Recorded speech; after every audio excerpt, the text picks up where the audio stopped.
அனைவருக்கும் இனிய காலை வணக்கம். நான் உங்கள் பாஸ்கர் மேக்ஸ் யூடியூப் சேனல். நம்ம பாஸ்கர் மேக்ஸ் அகாடமியில் பார்த்தீங்க அப்படின்னு கேட்டிங்கன்னா ராமானுஜம் டெஸ்ட் பேட்ச் ஒன்று போயிட்டுருக்கு சார். இப்போ 4 பேட்ச் போயிட்டுருக்கு. அதுக்கு முந்தின ஒரு 3 பேட்ச், மொத்தம் 7 பேட்ச் போயிட்டுருக்கு. பார்த்தீங்கன்னா மேக்ஸ்க்காக மட்டும்தான் நம்ம பண்ணிட்டுருக்கோம். இப்போ நியூ பேட்டர்னில் பார்த்தீங்க அப்படின்னு கேட்டிங்கன்னா அந்த 15+10 அந்த கான்செப்ட்டில் ரீசனிங் கொஞ்சம் இம்பார்ட்டன்ட் கொடுத்து நம்ம படிச்சுட்ருக்கோம். இன்றைக்கி என்ன பார்க்க போகிறோம் அப்படின்னு கேட்டிங்கன்னா ஃபுல் டெஸ்ட். எவ்ரி சண்டே வந்து ஃபுல் டெஸ்ட். டெய்லி வந்து பார்த்தீங்கன்னா டெஸ்ட்டு போயிட்டுருக்கு நமக்கு. ஓகேவா? ஷெட்யூல் பிரகாரம் இன்றைக்கி வந்து ஃபுல் டெஸ்ட்டு பார்க்க போகிறோம். எவ்ரி சண்டே வந்து ஃபுல் டெஸ்ட்டு. இன்றைக்கி 16வது ஃபுல் டெஸ்ட்டு நம்ம இன்றைக்கி பார்க்க போகிறோம். மொத்தம் 30 ஃபுல் டெஸ்ட்டு சொல்லியிருக்கேன் சார். ஓகேங்களா? ஸோ ஆரம்பத்துலேருந்து போயிட்டுருக்கு. இப்போ ஆரம்பித்த பேட்சுக்கெலாம் பார்த்தீங்கன்னா எனக்கு லாஸ்ட் நேரத்தில் மீதி இருக்க ஃபுல் டெஸ்ட்டு நான் ஃபுல்லாக அனுப்பி விட்ருவேன். ஏற்கனவே இருக்குது. கடைசி நேரத்தில் உங்களுக்கு டெஸ்ட் போட்டு பார்க்கறதுக்காக கரெக்டாக இருக்குன்றதுக்காக அனுப்பிவிட்றேன். இந்த கொஸ்டின்ஸ்க்கு பார்த்தீங்கன்னா கொஞ்சம் டிஃப்ரெண்ட்டாக எடுத்து கொடுத்துருப்போம் சார். நிறைய கேள்விகள் வந்து புதுசாக இருக்கிற மாதிரி எடுத்து கொடுத்துருப்போம். கேட்ட கேள்வி போன டெஸ்ட் கொஞ்சம் ஈஸியாக கேட்டிருந்தேன். இந்த கேள்வி ஈஸி தான். இந்த கொஸ்டின் பேப்பர் ஈஸி தான். கொஞ்சம் திங்க் பண்ணுற மாதிரி இருக்கும். ஒவ்வொரு கேள்வியும் கொஞ்சம் யோசிச்சு போடுற மாதிரி இருக்கும். ஏற்கனவே நமக்கு தெரிஞ்ச கான்செப்டை வச்சு தான் போடுற மாதிரி இருக்கும். கொஞ்சம் யோசிச்சு போடுற மாதிரி இருக்கும். நம்ம சேனல் இங்கே புதுசாக அப்படின்னா இது இருக்கும். சப்ஸ்கிரைப் பண்ணுங்கள் சார். பிடிச்சிருந்தா ஷேர் பண்ணுங்கள். ஏதாவது சொல்லணும்னா கமெண்ட்ஸில் பண்ணுங்கள். ஓகேவா? சரி, நம்ம அடுத்த பேட்ச் ராமானுஜம் 5 5வது பேட்ச் பார்த்தீங்க அப்படிங்கிறதுனா மே 20 ஸ்டார்ட் ஆகுதுங்க. ஸோ யாராவது மாணவர்கள் கேட்டிருந்தாங்கன்னா பண்ணுங்கள். ஓல்டு ஸ்டூடெண்ட்ஸ்க்கு டிஸ்கவுண்ட் இருக்கும். 400 தான் கொடுக்குறோம். மொத்தம் 100 டெஸ்ட்டு. ஸோ இனி வரும் பேட்ச்லாம் பார்த்தீங்க அப்படின்னா ஒரு நாளைக்கு 2 டெஸ்ட்டு அனுப்பி விட்ருவோம் சார். கோர்வையாக இருக்கும். உங்களுக்கு தெரியும், ஷெட்யூல் பார்த்தவங்களுக்கு தெரியும். 1லேருந்து 5 வரைக்கும் தனி வட்டி கூட்டுவட்டில் முடிஞ்சிடும். 6 to 12 வரைக்கும் HFHMல முடிஞ்சிடும். ஸோ அது மாதிரி கொடுக்கும்போது நீங்கள் பிரிண்ட் அவுட் போட்டு வச்சுக்கிட்டு A to Z மொத்த மாடல் அதில் கவர் ஆகிடும் சார். ஓகேவா? புது புக்கில் இருக்கிற எல்லா கொஸ்டின்ஸும் வந்துடும். ப்ரீவியஸ் கொஸ்டின் எல்லா மாடலும் வந்துடும். அதனால் கொஞ்சம் நல்லா பாருங்கள். இப்போ நம்ம ஃபஸ்ட்டு கொஸ்டின் இங்கே பாருங்கள். ஃபஸ்ட்டு கேள்வி உங்களுக்கு ஆல்ரெடி தெரியும்.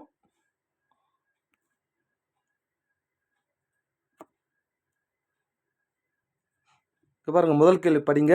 ஏபிசி ஆகிய 3 மாணவர்கள் இருக்காங்க. ஏவுக்கு பியை விட 18% கூடுதல். நல்லா கேள்வி படிங்க.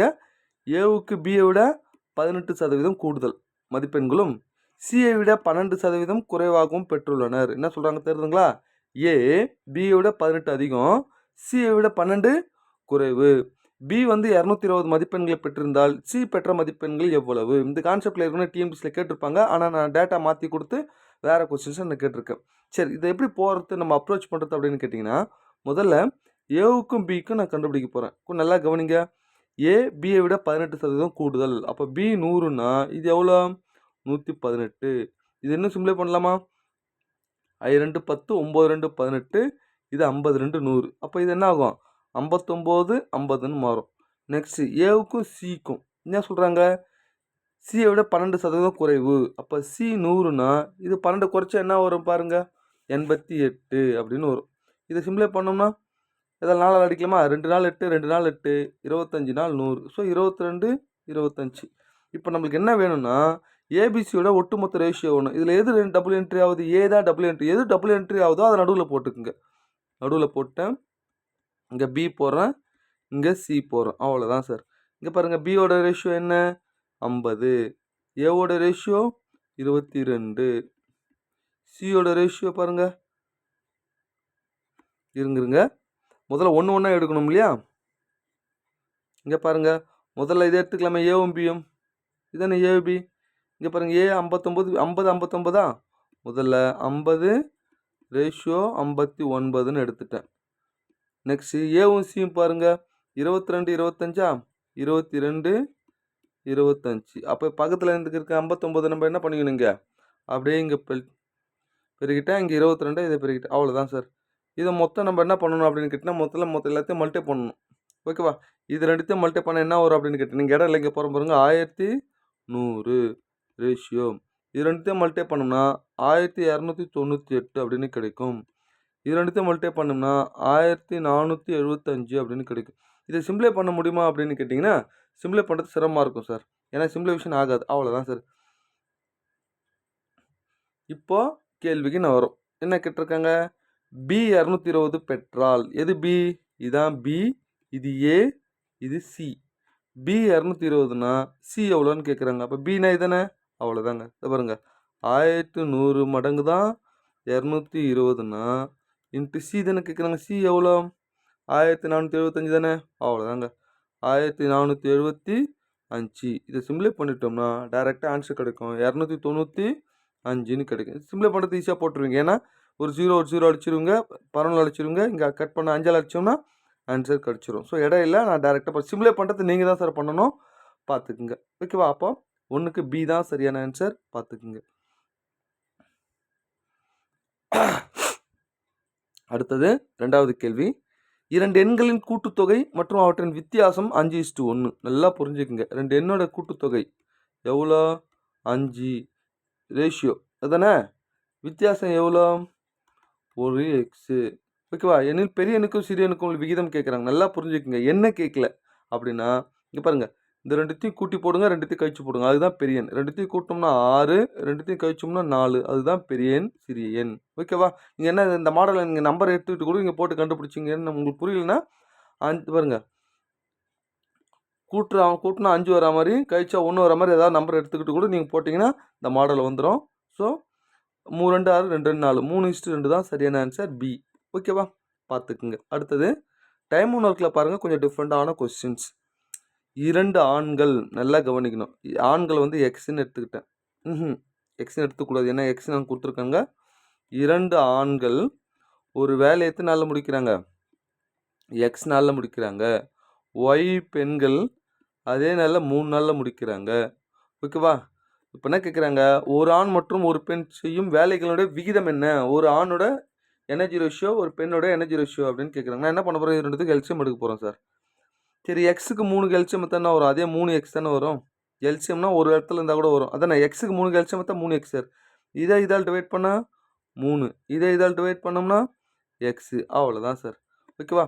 இப்போ ஆணோட ரேஷியோ பெண்ணோட ரேஷியோ நம்மளுக்கு வேணும், அதானே?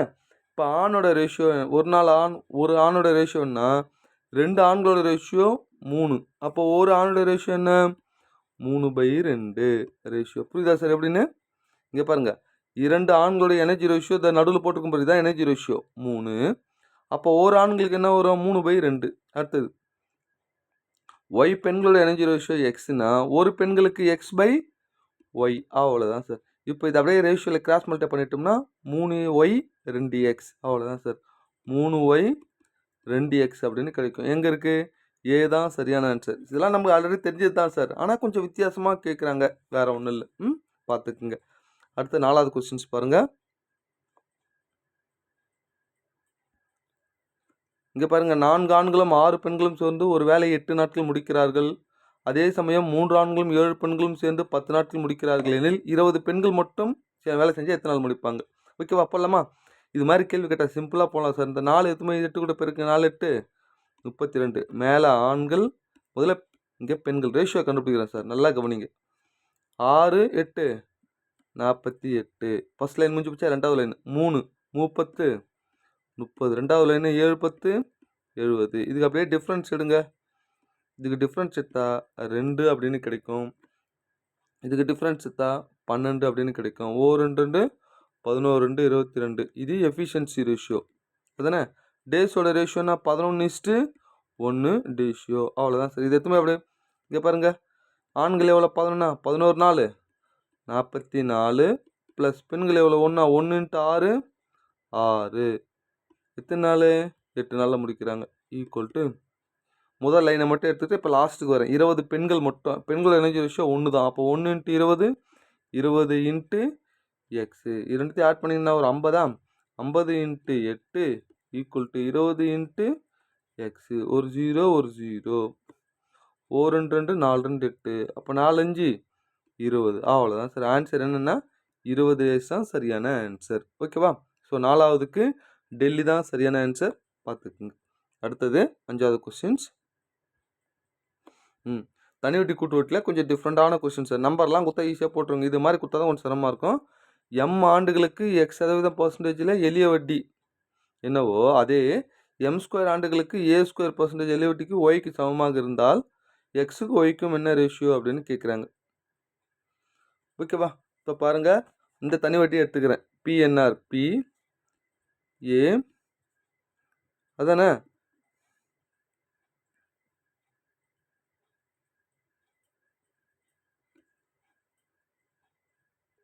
இந்த கொஸ்டின்ஸ் பாருங்கள், தமிழ் வெர்ஷனில் கொஞ்சம் புரியாத மாதிரி இருக்கும். என்னென்னா இங்கே பாருங்கள், if the simple interest on எக்ஸுக்கு A%, அதானே. அடுத்து ஒய்க்கு ஏ ஸ்கொயர் பர்சன்டேஜ் எம் இயரு, இங்கே எம் ஸ்கொயர் இயர், அவ்வளோதானே. ஸோ அந்த கான்செப்டில் போட்டு இங்கே என்ன வரும்னா எம் ஆண்டுகளுக்கு எக்ஸு அசல், எக்ஸ் வந்து அசல், இங்கே ஏன்றது இங்கே ஒன்று வந்திருக்கணும், ஏ சதவீதம். இங்கே பாருங்கள் ஏ சதவீதம் இருக்கா, போட்டிங்கன்னா கரெக்டாக ஆன்சர் வந்துடும். இங்கிலீஷ் விஷயத்தில் கரெக்டாக, தமிழ் வருஷத்தில் இங்கே ஏ விட்டு போயிருக்கு. அப்போது இங்கே பாருங்கள் எக்ஸுன்ற அசல், எம்ன்றது ஆண்டு, ஏன்ற பர்சன்டேஜ் பை 100 ஈக்குவல் டு இங்கே ஒய்க்கு எடுக்கிறேன், ஒய் ஈக்குவல் அதானே ஒய் என்ற அமௌண்ட் எங்கே பாருங்கள் ஒய் ஆன் ஏ ஸ்கொயர், ஏ ஸ்கொயர் இங்கே எம் ஸ்கொயர் பை 100. இப்போ எக்ஸுக்கு ஒய்க்கு ரேஷியோ கண்டுபிடிக்கணும். இங்கே பாருங்கள் கேன்சல் ஆகிடுச்சா, ஒரு ஏ ஒரு எம்மு கேன்சல் ஆகிடும், ஒரு ஏவும் ஒரு எம்மும் கேன்சல் ஆகிடும். இப்போ எக்ஸ் பை ஒய் தானே கேட்குறாங்க, இந்த ஒய் இந்த பக்கம் கொண்டு போயிடுங்க, x by y equal to மீதி என்ன இருக்குது, மேலே ஏஎம் இருக்கும், கீழே எதுவுமே இருக்காது இல்லையா, 1, அவ்வளோதாங்க. ஆன்சர் என்னென்னா ஏஎம் இஸ்ட்டு 1. அப்போ கொஸ்டின்ஸில் தமிழ் வருஷத்தில் இங்கே என்ன வரணும், ஒரு எக்ஸுக்கு ஏ சதவீதம் மீதான வட்டி விகிதம் அப்படின்னு வந்திருக்கணும், பார்த்துக்குங்க. ஓகேவா, ரைட். அடுத்தது இந்த கொஸ்டின்ஸ்க்கு பாருங்கள். ஒரு குறிப்பிட்ட அசலில் 2 ஆண்டுகளுக்கு நல்லா கவனிக்கணும், n ஈக்குவல் டு 2 வருஷத்துக்கு தனி வட்டி 1400, கூட்டு வட்டி 1449. இப்போ டிஃப்ரென்ஸ் எவ்வளோ, 49. 2 வருஷத்துக்கு டிஃப்ரென்ஸ் எவ்வளோ, 49. இதுலேருந்து நான் வட்டி வீதம் என்ன அப்படின்னு கேள்வி கேட்குறாங்க. இங்கே அசலே இல்லை இல்லையா, அசலே இல்லை. இப்போ இது எப்படி நம்ம போகிறது அப்படின்னா, இங்கே டிஃப்ரென்ஸ் ஃபார்முலா என்ன நம்மளுக்கு 2 வருஷத்துக்கு, PR square by 100 square equal to 49. தனி வட்டி ஃபார்முலா என்ன, PNR பை 100 ஈக்குவல் டு 1400. ஓகேவா, இங்கே பாருங்கள் இந்த எண்ணை மட்டும் நான் வெளியே எடுத்துக்கிட்டு இங்கே என்னோட வேல்யூ என்ன, கொஷனில் 2 தானே, அது 2 போட்டோம்னா இங்கே பாருங்கள் 2 PR என்ன தான் போட்டாச்சு பை 100 ஈக்குவல் டு 1400. ஓ 2 2 7 2 16. அப்போ 700. PR பை 100 ஃபார்முலா என்ன, 700, அவ்வளோதான் சார். இப்போ இதை அப்படியே இதை டிவைட் பண்ணிட்டுனா ஆரோட வேல்யூ கிடச்சிருங்க. இல்லைனா இதை எத்தனை இங்கே சப்ஸ்டியூட் பண்ணோம்னா ஆரோட வேல்யூ கிடச்சிரும். எப்படி PR பை 100 வேல்யூ என்ன 700. இங்கே இதை அப்படியே சப்ஸ்டியூட் பண்ணணும். இங்கே பாருங்கள் PR பை 100 மீதி என்ன இருக்குது, R பை 100 ஒன்று இருக்கா, ஈக்குவல் டு 49. இதோட வேல்யூ என்ன 700. அவ்வளோதாங்க. இங்கே இடம் இல்லை அதனால் இங்கே சரியாக போட முடியல. இங்கே பாருங்கள் 700 எடுத்துக்கிட்டேன். ஓகேவா, 700 into R by 100 equal to 49. இங்கே பாருங்கள் 2 0 2 0 1 7 7 49. அப்போ ஆரோட வேல்யூ என்னென்னா 7. அவ்வளோதான் சார். இந்த 2 விஷயத்தை கம்பேர் பண்ணுங்கள் சார், வேறு ஒன்றும் இல்லை. PR square by 100 square 49, PR by 100 by 700, இது ரெண்டுத்தையும் உள்ளே சப்ஸ்டியூட் பண்ணிங்கன்னா டேரெக்டாக ஆரோட வேல்யூ கிடச்சிரும். ஸோ ஆறாவதுக்கு ஏ தான் சரியான ஆன்சர். ஓகேவா, நெக்ஸ்ட்டு அடுத்தது 7ஆவதுக்கு இங்கே கொஞ்சம் டிஃப்ரெண்ட்டான question sir. X square minus 1 இது ஒரு பாலினாமியல் ஈக்குவேஷன்ஸ், இது ஒன்று. ரெண்டுத்துக்கு ஹெச் எக்ஸ் மைனஸ் 1 பின்னர் என்றால் பின்னர் இதில் எது சமமாக இருக்கும் அப்படின்னு கேட்குறாங்க, எது சரி அப்படின்னு கேள்வி கேட்குறாங்க. இப்போது ஒரு இது ஃபேக்டர் அப்படின்னாலே இந்த வேல்யூ எதுவுமே இல்லை சப்ஸ்டியூட் பண்ணால் 0 தானே. இங்கே பாருங்கள் எக்ஸ் மைனஸ் 1 ஈக்குவல் டு 0 அப்படின்னா எக்ஸோட வேல்யூ என்ன வரும் 1. அது எதுவுமே இதில் சப்ஸ்டியூட் பண்ண போகிறோம் சார். P 1 ஸ்கொயர் பண்ணால் 1 தான், மைனஸ் Q எக்ஸுக்கு 1 போட்டால் 1 + 1 2 ஈக்குவல் டு 0. அப்போ P ஈக்குவல் டு என்ன வரும் 2Q. அவ்வளோதான் சார். புரியுதுங்களா, என்ன கான்செப்ட் தான். HCF அப்படின்னா அது ஒரு ஃபேக்டர். ஃபேக்டர் அப்படின்னா என்ன அர்த்தம், எக்ஸோட வேல்யூ கண்டுபிடிச்சி இதில் போட்டால் 0 வரும்னு அர்த்தம், வேறு ஒன்றும் இல்லை. அப்போ 7ஆவதுக்கு ஏ தான் சரியான ஆன்சர், பார்த்துக்குங்க. அடுத்தது 8ஆவது கொஸ்டின்ஸ். இங்கே பாருங்கள் இது தொடர்ச்சியாக போயிட்டுருக்கு. இது மாதிரிலாம் டிஎன்பிசியில் முன்னாடி கேட்டிருந்தாங்க, தொடர்ச்சியாக போயிட்டுருக்கு. அப்படின்னா நான் என்ன பண்ண போகிறேன் அப்படின்னா நல்லா கவனிங்க. இங்கே பாருங்கள் இதை 2 பக்கம் நான் என்ன பண்ண போகிறேன், இங்கே ஸ்கொயர் ரூட் இருக்குல்ல, ஸ்கொயர் பண்ண போகிறேன். ஸ்கொயர் பண்ண என்ன வரும்னா x square equal to A cube root of b அதுதானே. இங்கே பாருங்கள் 2 பக்கம் ஸ்கொயர் பண்ணுறேன்.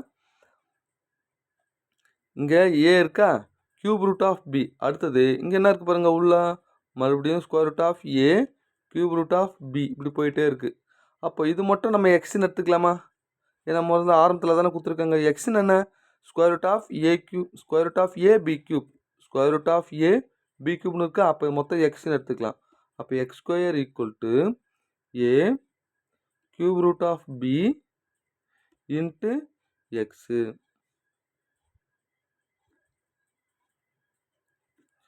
அடுத்து பாருங்க, இங்கே எக்ஸ்ன்னு போட்டோமா, இங்கே கியூப் ரூட்டுன்னு இருக்கு இல்லையா, அதை 2 பக்கம் கியூப் பண்ணுங்க. கியூப் பண்ணிங்கன்னா இந்த ரூட்டு போயிடும். அப்போ கியூப் பண்ண என்ன வரும், 3 இங்கே 6ன்னு மாறுமா.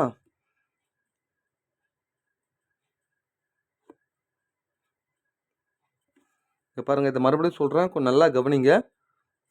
இங்கே பாருங்கள், இது மாதிரி வந்தால் நம்ம என்ன பண்ணணும்னா, முதல்ல ஒன்று ஒன்றா இங்கே பாருங்கள், முதல்ல ஸ்கொயர் பண்ணிக்கலாம். 2 பக்கம் ஸ்கொயர் பண்ணிக்கலாமா. இங்கே பாருங்கள், எக்ஸ் ஸ்கொயர் பண்ணியாச்சு. அப்போ இந்த ஸ்கொயர் ரூட் ஓடிடுமா. அப்போ இங்கே என்ன இருக்குது, A cube root of B. ஓகேவா. அடுத்தது ஏ கியூப் ரூட் ஆஃப் பி, இப்படி போயிட்டே இருக்குது அதானே. இப்போ அடுத்தது நான் என்ன பண்ண போகிறேன் அப்படின்னு கேட்டிங்கன்னா, இங்கே பாருங்கள், இந்த ஸ்கொயர் ரூட்டு இது கியூப் ரூட்டு தானே. கியூப் 2 பக்கம் நான் என்ன பண்ண போகிறேன், கியூப் பண்ண போகிறேன். கியூப் பண்ணால் 3 6, X power 6 equal to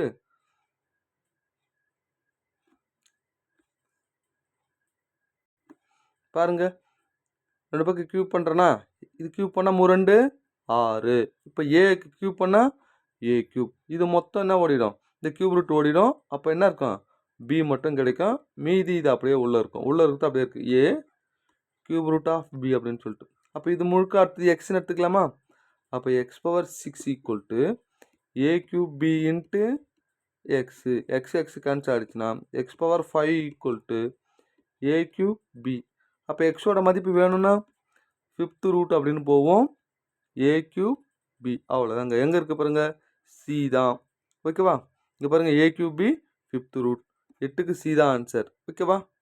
right. அடுத்தது இது ஈஸியான கேள்வி, எல்லாருமே போடுற கேள்வி தான். 4 ஆண்டுகளில் 6000 என்ற தொகை 8000 அதே விகிதத்தில் எந்த நேரத்தில் இங்கே பாருங்கள் 525 தொகை 700ஆக மாறும். 6000 8000 மாறுது 4 வருஷத்தில். ஓகேவா. அதே ரேட் ஆஃப் இன்ட்ரெஸ்ட்டில் 525 720 தான் மாறும், எத்தனை வருஷத்துலன்னு கேள்வி கேட்குறாங்க. எப்படி போடலாம் இதை அப்படின்னா, நல்லா கவனிங்க. இதுலேருந்து நம்ம என்ன பண்ணணும், ஆரோட வேல்யூ கண்டுபிடிக்கணும். இதுலேருந்து நம்ம ஆரோட வேல்யூ முதல்ல கண்டுபிடிக்கணும். கண்டுபிடிக்கலாமா. இங்கே பாருங்கள், வட்டி எவ்வளோ, 2000 தானே. 6000 8000 வருது, 2000 தானே. பிஎன்ஆர் பேண்டர் ஃபார்மில் போடலாமா. பி என்னோட வேல்யூ எவ்வளோ, 4, ஆர் தெரியாது, பை 100 ஈக்குவல் டு இங்கே பாருங்கள் எவ்வளோ, 2000. அவ்வளோதான் சார். இங்கே பாருங்கள், 1 0 2 0 3 0, 1 0 2 0 3 0, 1 நாள் 4, 25 நாள் 100, 1 2 2 3 2 6. அப்போ ஆரோட வேல்யூ மேலே 25/3 அப்படின்னு வந்துடும், ஆரோட பர்சன்டேஜ். அதை தான் இதில் சப்ஸ்டியூட் பண்ணணும் சார். இங்கே பாருங்கள், 700லேருந்து 525 கழிங்க. 700ல் 525 கழிச்சோம்னா என்ன வரும், 125 வருமா தனி வட்டி. இதில் சப்ஸ்டியூட் பண்ணணும். 125 பி 525. என்னோட வேல்யூ தெரியாது, அதான் கண்டுபிடிக்கணும். ஆரோட வேல்யூ என்ன, 25/3% பை 100 ஈக்குவல் டு எவ்வளோ வட்டி, 125. அவ்வளோதான் சார். சுருக்குனா முடிஞ்சு போச்சுங்க. ஓகேவா. 1 25 25 4 25 100. இங்கே பாருங்கள், 125 5 பேருக்குன்னா அதான் 525ன்னு வரும். இங்கே பாருங்கள், 700ல் 525 175ன்னு கிடைக்கும். 125ல் 175. அப்போ பாருங்கள், 1 25 25 4 25 100. அப்படியே 25ல் கட் பண்ணலாமா. 25ல் கட் பண்ண என்ன வரும், 25 5 தான். இல்லை டேரெக்டாக 5ல் கூட அடிக்கிறது நீங்கள் எப்படி சிம்ப்ளை பண்ணாலும் என்னோட வேல்யூ 4 அப்படின்னு வந்துடும் சார். ஓகேவா. இங்கே 175 இருக்குது, இங்கே 525 இருக்குது. 5ல் அடிக்கலாம். 5 5 50, 5 25. 5ல் அடிச்சோம்னா 3 5 5 25. அப்படியே 5ல் அடிக்கிறேன். 2 5 10, 1 5 5.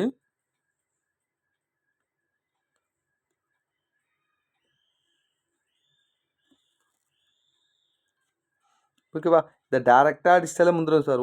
இது 175 3ஆல் பெருக்கி பாருங்கள். 3 5 5 மீதி 1 3 21 21 22க்கு 2 1 3 3 3 2 5. பாருங்கள், 175 1 மடங்கு, இது எத்தனை மடங்கு, 3 மடங்கு. அவ்வளோதான் சார். டேரெக்டாக அடிச்சிடலாம். இல்லை 5ஆல் சிம்பிளாக பண்ணதான், 25ஆல் அடித்தாலும் அதே தான். எப்படி அடித்தாலும் இந்த அடுத்த 3 3 கேன்சல் ஆகிடும். என்னோட வேல்யூ என்ன, 4 ஆன்சர். ஓகேவா. ஸோ சிம்பிளிஃபை பண்ணுறது நீங்கள் எப்படி வேணால் பண்ணலாம். உங்களுக்கு ஆன்சர் அதே ஆன்சர் தான் வரும், பார்த்துக்குங்க. அடுத்தது 10வது கேள்வி வட்டியை கணக்கிடவும். இந்த பிப்ரவரி 5லிருந்து ஏப்ரல் 25 வரைக்கும் ஓகே 1992 வருஷத்தில் இந்த அமௌண்ட்டு 1460 அமௌண்ட்டுக்கு கண்டுபிடிக்க சொல்கிறாங்க. வட்டி அப்படின்னு கேட்டால தனி வட்டி தான் ஓகேவா. கூட்டு வட்டினா தெளிவாக கூட்டு வட்டின்னு சொல்லுவாங்க. எளிய வட்டி வட்டி அப்படின்றத நம்ம கண்டுபிடிச்சிடலாம். முதல்ல டோட்டல் டேஸை கணக்கு பண்ணணும். அதானே பிப்ரவரி 1992 லீப் ஆண்டு பிப்ரவரி 29ன்னு வருமா. அப்போது பிப்ரவரி 29லேருந்து 4ஆம் தேதி கழிச்சிடறேன். ஏன்னா 5ஆம் தேதியிலேருந்து கணக்கு பண்ணிக்கணும் இல்லையா. 4 கழிச்சிட்டோம்னா என்ன வரும் 25ன்னு வரும். அடுத்து மார்ச் 31, ஏப்ரல் 25, 5 10 11 1 மீதி 1 3 2 5 5 2 7 7 8 81 நாட்கள் கண்டுபிடிக்கணும் சார். அவ்வளோதான் சார். இங்கே பாருங்கள் 1460 பி என் 81 நாட்கள் அப்படின்னா 365ஆல் டிவைட் பண்ணணும். கீழே 100 இங்கே என்ன வரும் 10%. அவ்வளோதான் சார். இதை சிம்பிளை பண்ணிங்கன்னா 32.4ன்னு வரும். அப்போ ஆன்சர் என்ன ரவுண்டாக 32 அப்படின்னு கொடுக்குறாங்க. ஏ தான் சரியானது. ஓகேவா. நெக்ஸ்ட்டு அடுத்தது 11வது கொஸ்டின் கொஞ்சம் டிஃப்ரெண்ட்டான கொஸ்டின், கொஞ்சம் நல்லா கவனிங்க. எல்சிஎம் 2 எண்களில் 120, அவற்றின் HCF 10. நல்லா கவனிங்க. இது எல்சிஎம் 2 எண்கள், 2 எண்களுடைய எல்சிஎம் எவ்வளோ 120 சொல்கிறாங்க. அவற்றின் HCF 10ன்னு சொல்கிறாங்க. எல்சிஎம் வந்து 120, HCF 10. ஓகேவா. இதை அப்படியே டிவைட் பண்ணுங்கள். 120 10 டிவைட் பண்ணோம்னா 12ன்னு வருதா. ஓகேவா. இந்த 12 பேராக பிரிக்கிறோம். 2 நம்பரை பெருக்கணும் அதுதானே. 2 நம்பரை பெருக்குனா 12 என்ன வரும் 4 3. ஓகேவா. அடுத்தது 6 2 1 12. இதில் பாருங்கள் HCF 1 வர மாதிரி இது வராது. ஏன்னா 6 2க்கும் வராது. அப்போ வேறு என்ன எடுக்கலாம் அப்படின்னு கேட்டிங்கன்னா நமக்கு என்ன 2 ஜோடி இருக்கா. ஓகேவா. அவ்வளோ இந்த 2 ஜோடியில் இந்த HCF பற்றி பெருக்கி பாருங்கள். 10 பெருக்குனா 4 10 40, 30 30. இங்கே என்ன வரும் ஒரு 10 10, இங்கே 120. ஓகேவா. புரியுதா. இதில் அவற்றை கூட்டுத்தொகை எதுவாக இருக்கலாம். இது ரெண்டுத்தையும் கூட்டினா 70, இது ரெண்டுத்தையும் கூட்டினா 130. ஆனால் 130 ஆப்ஷனில் இல்லை. அப்போ 70 தான் சரியான ஆன்சர். எங்கே இருக்குது டி தான் பார்த்துக்குங்க. ஓகேவா. அடுத்தது ஒரு பள்ளியில் 40% மாணவர்கள் கால்பந்து விளையாடுகிறார்கள், 50% கிரிக்கெட் விளையாடுகிறார்கள், 18% கால்பந்து கிரிக்கெட் விளையாடவில்லை அப்படின்ற ரெண்டுமே இல்லைன்றால் இரண்டையும் விளையாடும் மாணவர்கள் சதவீதம் காண்க அப்படின்னு சொல்லி கேட்குறாங்க. இதை நான் வெண்டையில் போடுறேன், கொஞ்சம் நல்லா கவனிங்க. ஓகேவா. இங்கே பாருங்கள் கால்பந்து அப்படின்னா இங்கே என்ன வரும் 40, இங்கே கிரிக்கெட் அப்படின்னா எவ்வளோ 50. ரெண்டுமே சேர்த்து எக்ஸ்ன்னு எடுத்துக்குங்க அதானே. அப்போது 40 - x plus 50 - x plus x equal to எவ்வளோ அப்படின்னா இங்கே பாருங்கள் 12% ரெண்டுமே விளையாடலன்னு சொல்கிறாங்க இல்லையா. அப்போது கால்பந்து மட்டும் இது, கிரிக்கெட் மட்டும் இது, 2 விளையாட்டுகளும் இது. ஓகேவா. அப்போ மொத்தம் விளையாடுறவங்க மட்டும் தானே. அப்போது 18% ரெண்டுமே விளையாடலண்ணா 100ல் 18 போச்சுன்னா என்ன வரும் 82. அவ்வளோதான் சார். இதுலேருந்து எக்ஸோட வேல்யூ கண்டுபிடிச்சா முடிஞ்சு போச்சு. ஓகேவா. இங்கே பாருங்கள் இந்த எக்ஸ் கேன்சல் ஆகிடுமா. அப்போது 40 50 எவ்வளோ 90. 90 - எக்ஸ் ஈக்குவல் டு 82. இது இந்த பக்கம் கொண்டு வா, இது இந்த பக்கம் கொண்டு போங்க. 90 - 82 ஈக்குவல் டு எக்ஸு. எக்ஸோட வேல்யூ 8. ஓகேவா. எங்கே இருக்குது டி தான் சரியான ஆன்சர். அடுத்தது 13வது கேள்வி. இந்த கேள்வி பார்த்தீங்கன்னா 10th புக்கில் இருக்கும். கட்டம் போட்டு கலரில் கொடுத்துருப்பாங்க. 12 மீட்டர் நீளம் அதானே 12 மீட்டர் அகலம் 5 மீட்டர் கொண்ட ஒரு செவ்வக வடிவ அலுமினிய தாள்களை ஒன்று நீளத்தை அடிப்படையாக கொண்டும் மற்றொன்று அகலத்தை அடிப்படையாக கொண்டும் சுழற்றுவதன் மூலம் இரு நேர்வட்ட உருளைகள் உருவாக்கப்படுகின்ற எனில் அதன் வலைபரப்புகளின் விகிதம் என்ன அப்படின்னு கேட்குறாங்க. இங்கே பாருங்கள் இது ஒரு செவ்வகம், நீளம் 12, அகலம் 5 அதுதானே. இதை இங்கே பாருங்கள் இதை பேஸ் பண்ணி சுற்றணும்னா இது சுற்றளவு எவ்வளோ 12 மாறிடும். இதை பேஸ் பண்ணி சுற்றினா இது சுற்றளவு 5 மாறும். இங்கே பாருங்கள் உருளையோட வலைபரப்புனா 2πr/h ரேஷியோ 2πr/h. இங்கே பாருங்கள் இதை பேஸ் பண்ணி சுற்றினா இதோட சுற்றளவு எவ்வளோ 12ன்னு மாறும். ஏன்னா இதனை அப்படியே ரவுண்டாக சுற்றி வரும். அப்போ இது 12, அப்போ h 5 மாறிடும் ரேஷியோ. இதை பேஸ் பண்ணி சுற்றுறோம் அப்படின்னா இது சுற்றளவு 5 மாறும். சுற்றளவு 2πr தானே 5, அப்போ உயரம் 12 மாறிடும். அவ்வளோதான் சரி. கேன்சல் பண்ணோம்னா 1:1 தான் ஆன்சர் கிடச்சிரும் சார். எங்கே இருக்குது? டி தான் சரியான ஆன்சர், பார்த்துக்குங்க. அடுத்தது, ஒரு கோலத்திலேருந்து எத்தனை அரைக்கோளங்கள் கிடைக்கும்? ஒரு கோலத்தை அதன் மீப்பெரு வட்டங்களை வச்சு வெட்டும்போது நமக்கு எந்த பக்கம் வெட்டினாலும் 2 கோலம் தான் கிடைக்கும். அப்போ ஆன்சர் என்ன? 2 தான். ஓகேவா? நெக்ஸ்ட்டு அடுத்தது,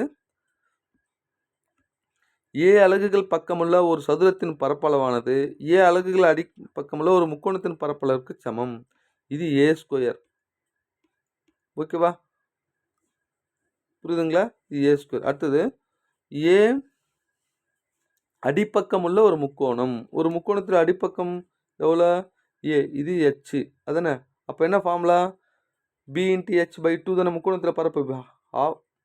முக்கோணத்தில் பரப்புனாங்க half B into H. Base எவ்வளோ? ஏ. இது முடிஞ்சு போச்சு. ஏ கேன்சல் ஆகிடுச்சுன்னா அப்போ ஹெச்சோட வேல்யூ என்ன வரும்? இந்த 2 இங்கே மல்டிப்ளை பண்ணோம்னா 2a அப்படின்னு வரும். எங்கே இருக்குது? பி தான் சரியானது. ஓகேவா? நெக்ஸ்ட் அடுத்தது, ரீசனிங்கில் கொஸ்டின்ஸ் போகிறோம். இங்கே பாருங்கள், இதோட குறியீடு இது அப்படின்னா இதோட குறியீடு இதுனா இது மொத்தம் இதில் இருக்குதான்னு பாருங்கள். 6 இருக்குது, எல்லாமே இருக்குது. அப்படியே நம்பர் தலைமையில் எழுதிக்கலாமா? 2 4 5 6 7 8 4. இங்கே வாங்க, 9 1 9 6 8 4. இப்போ சொல்லுங்கள், 6ஓட குறியீடு என்ன? 4. ஓட குறியீடு 5. பியோட குறியீடு 2 2. ஈயோட குறியீடு 8. ஆறுக்கு தலைமையில் இருக்கிற நம்பரை பாருங்கள், வேறு ஒன்றும் இல்லை. எஸ்ஸுக்கு 9. அவ்வளோதான் சார். ஸோ 16வதுக்கு என்ன ஆன்சர் அப்படின்னு கேட்டிங்கன்னா, இது எங்கே இருக்குது பாருங்கள், 4 5 2 2 849. டி தான் சரியான ஆன்சர். ஓகேவா? அடுத்தது 17வது கொஸ்டின்ஸ். கொஞ்சம் நல்லா கவனிங்க. பிஎன் இதை குறிக்குது, இதோட வேல்யூ இதை குறிக்குது அப்படின்னா இதோட வேல்யூ என்னன்னு கேட்குறாங்க. இது எல்லாமே இதில் இருக்கா பாருங்கள். பி இருக்குது, ஆர் இருக்கா பாருங்கள், இதோ ஆர் இருக்குது, ஏ இருக்கா, ஏ இருக்குது, என் இருக்குது, கேவ் இருக்குது. அப்போ எல்லாமே இருக்குது. அப்படியே மேலே போடுங்க பார்ப்போம். என் இசட்டு ஓ சிடிஎஸ்எல். இப்போ சொல்லுங்கள், பிக்கு மேலே என்ன இருக்குது பாருங்கள், என்.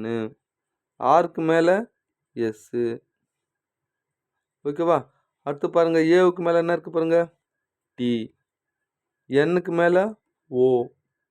கேவுக்கு மேலே என்ன இருக்குது பாருங்கள், எல். என்எஸ்டிஓஎல். எங்கே இருக்குது? சி தான் சரியானது. ஓகேவா? நெக்ஸ்ட் அடுத்தது, கீழே கொடுக்கப்பட்டுள்ள படத்தில் எத்தனை முக்கோணங்கள் உள்ளன? முக்கோணங்கள்னு கேள்வி கேட்குறேன். முதல்ல இந்த உள்ளகிற படத்தை மட்டும் நான் முக்கோணத்தை கண்டுபிடிக்கிறேன். கொஞ்சம் நல்லா கவனிங்க. இது மாதிரி போட்டோம்னா 1 2 3 4 5 6 6 இன்ட்டு 2 எவ்வளோ? இந்த லாஜிக் உங்களுக்கு எல்லாத்தையும் தெரியும். உள்ள மட்டும் எத்தனை? இதுக்கு உள்ள மட்டும் 12 முக்கோணம் உள்ளது. அடுத்தது 1 2 2த்தையும் கூட்டினா ஒரு 3, 1 3 3 2 3 6 3 3 9 4 3 12. அப்போ டோட்டல் எவ்வளோ? 12. சரி, இது தனித்தனியாக, இது உள்ள தனியாக 12, வெளியே தனித்தனியாக 4க்கு 12 12 24 முடிஞ்சு. அடுத்தது நான் என்ன பண்ண போகிறேன் அப்படின்னு கேட்டிங்கன்னா, இதையும் இது ஜாயின் பண்ண மாதிரி கேட்டால் இது என்ன முக்கோணம் கிடைக்குதா அப்படின்னு பார்க்குறேன். எங்கே அப்படின்னு கேட்டிங்கன்னா, இங்கே பாருங்கள், 1 2 3 4. ஓகேவா? 4 மொத்தம் கூட்டுங்க. 4 6 8 28 முக்கோணம் உள்ளது. ஓகேவா? ரைட். அடுத்தது இங்கே பாருங்க, ஈயை விட ஏ உயரம். நல்லா கவனிங்க. ஈயை விட யார் உயரம்? ஏ உயரம். டியை விட பி உயரம். டியை விட பி உயரம். அடுத்தது சியை விட எஃப் உயரம். சியை விட எஃப் உயரம். அடுத்தது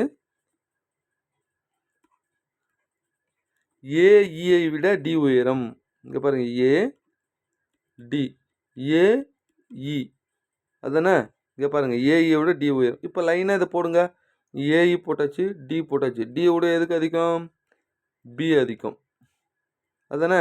இப்போ பாருங்கள், பிடிஏஇ பிடிஏஇ வந்துருச்சா? சரி, இவர்கள் யார் உயரமானவர்? பி தான் உயரமானவர். ஓகேவா? ஸோ 19வதுக்கு பி தான் சரியானது. இதே யார் குள்ளமானவர் கேட்டாங்கன்னா இ குள்ளமானவர் அப்படின்னு சொல்லிடலாம். அடுத்தது ஏபி ஆர்எக்ஸ்எக்ஸ் மற்றும் இசட் ஆகியோர் ஒரு வரிசையில் அமர்ந்துள்ளனர். ஒரு வரிசையில் இருக்காங்க. எஸ் மற்றும் இசட் ஆகியோர் மையத்தில் இருக்காங்க. நல்லா கவனிங்க. 1 2 3 4 5 6 பேரா? 1 2 3 4 5 6 அப்படின்னு கொடுத்துருக்காங்க. இப்போ என்ன சொல்கிறாங்க? எஸ்ஸும் இசட்டும் மையத்தில் இருக்கிறாங்க. மையத்தில் இங்கே எஸ் வரலாம் அல்லது இசட்டுன்னு வரலாம். எஸ் வரலாம், ஏன்னா இங்கே மாறி இங்கே எஸ் வரலாம், இங்கே இசட் வரலாம். அதனால் இங்கே முதல்ல இங்கே போட்டால் அதுக்கப்புறம் கடைசியில் மாற்றிக்கலாம். நெக்ஸ்ட்டு ஏ மற்றும் பி முனைகளில் உள்ளனர் அப்படின்னு சொல்கிறாங்க. அப்போது இங்கே என்ன வரும்? பின்னு வரலாம் அல்லது ஏன்னு வரலாம். இங்கே பின்னு வரலாம், இங்கே ஏன்னு வரலாம். ஆர் என்பது ஏவின் இடது பக்கம் இருக்காரு. அப்போ கண்டிப்பாக இங்கே ஏ போடக்கூடாது. ஏன்னா ஆர் வந்து ஏவுக்கு இடது பக்கங்கிறாருன்னா கண்டிப்பாக இங்கே ஏ வரக்கூடாது. அப்போ இங்கே என்ன வரும்? பி வரக்கூடாது. இப்போ இடது பக்கம் யார் இருக்கா? ஆர் இருக்கா. அப்போ இங்கே ஏ ஆறு. ஓகேவா? இப்போ எல்லாருமே போட்டாச்சு. இப்போ யார் இல்லை பாருங்க? எக்ஸ் இல்லை. அதனால இங்கே பாருங்க,